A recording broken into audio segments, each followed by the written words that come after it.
recipe that we were going to try and that we would share it with you, and so I'm going to try it today, and I've already started it wrong, but that's okay. I'm taking the directions under advisement as well as the ingredients. I'm going to make it my own, but because Edie and I like to shake things up sometimes.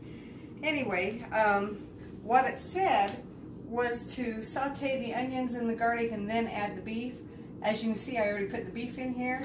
So I'm going to add in the garlic and onions now, and then I'm going to turn it on. It called for 3 cloves of garlic. I've cooked all my life. Do you know I've never crushed a garlic or done whatever you're supposed to do, a clove of garlic? I don't know how you do that. So I found organic minced garlic, and I'm going to use it. I looked it up online. 1½ teaspoons equals 1 clove of garlic. This measuring spoon is 1½, so I need 3 of them. So there's 1, 2, 3. The recipe calls for 1 diced onion, which I did yesterday. I'm going to throw that in there.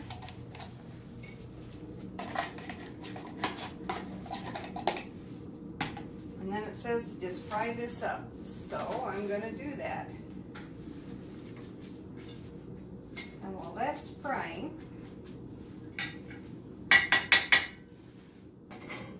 I'm going to go cut some celery because I forgot to do that yesterday, so I'll be right back with you. Alright, the hamburger and the onions and the garlic have all sauteed up, so I'm going to put all of it in this pan.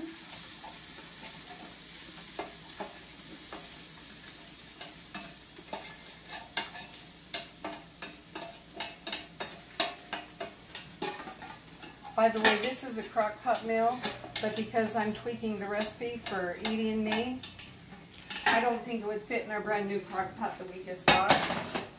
So I'm doing something different.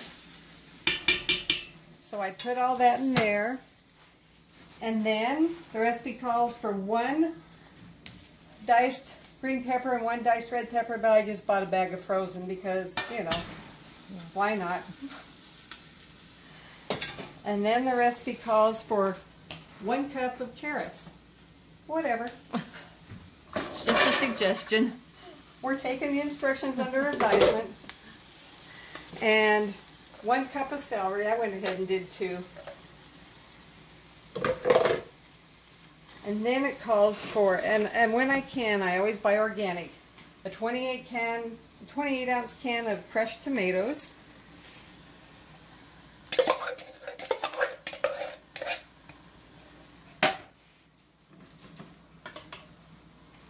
A 15 ounce can of tomato sauce, and a 14½ can of petite diced tomatoes. The recipe also, after this point, also has a bunch of spices and stuff that you're supposed to put in it. But you know what? We need to use these up. So I'm just going to use up McCormick Original Taco Seasoning Mix. They have no MSG, no artificial flavors, no dairy ingredients. And I read an article that said, and even the ingredients on the back, the article said they're very, very close to organic. But even the ingredients on the back are all ingredients that I know what they are, except for natural flavors, which sometimes worries me, but I'm not going to listen to that or pay attention to that right now. So I'm going to put both of these packets in here.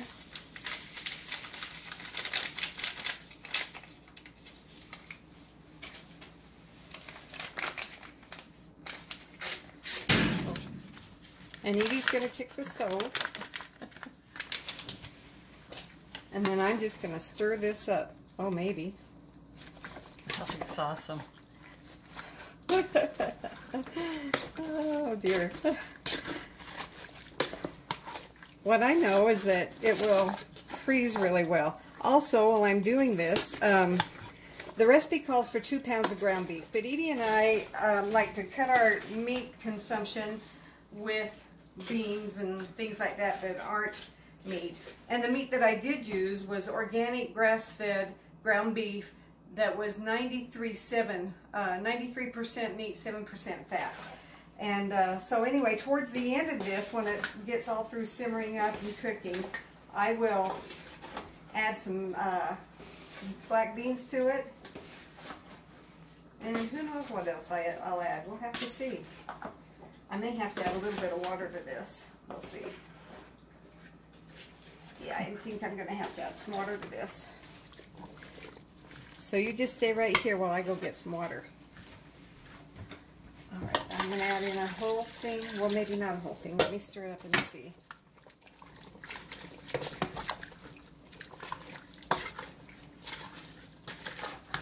This looks like Edie and I are going to have meals for months and months. But like I say, it'll freeze just fine. Okay, I'm going to go ahead and add the rest of that can. Stir it up really well.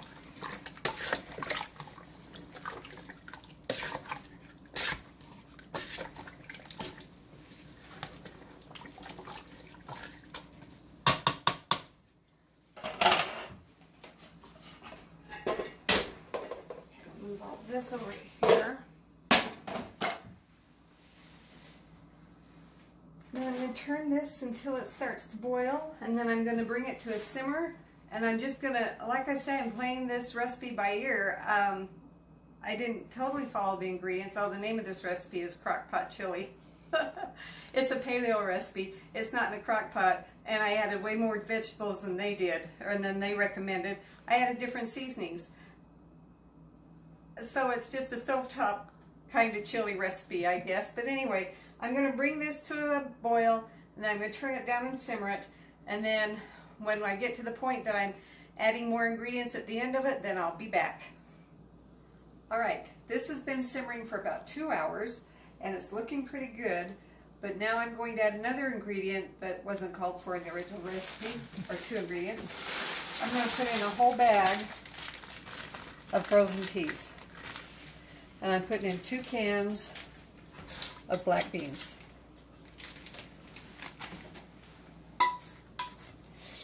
I'm going to stir all that up.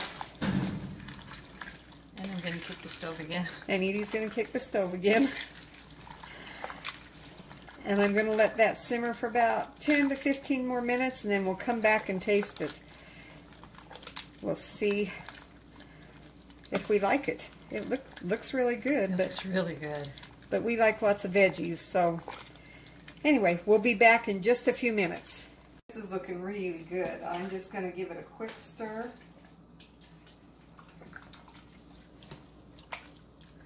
This might not be everybody's cup of tea, but Edie and I like lots of veggies.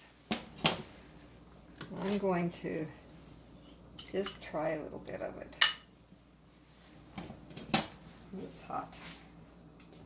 Let's see how this tastes.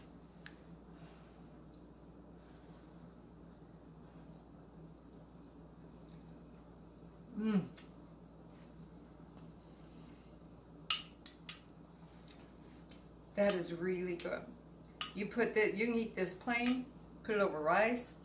We might throw it on top of some sweet potatoes. At least I know Edie will like this too. This is really, really good. So anyway, we're gonna put the link to this recipe, the original recipe, on underneath. And what are you doing? Okay, never mind. We're gonna put the link to the original recipe underneath, and then let us know if you make it. Let us know if you do your own adjustments to it, like Edie and I do, and give us a like. And y'all have a good day, and we'll be back.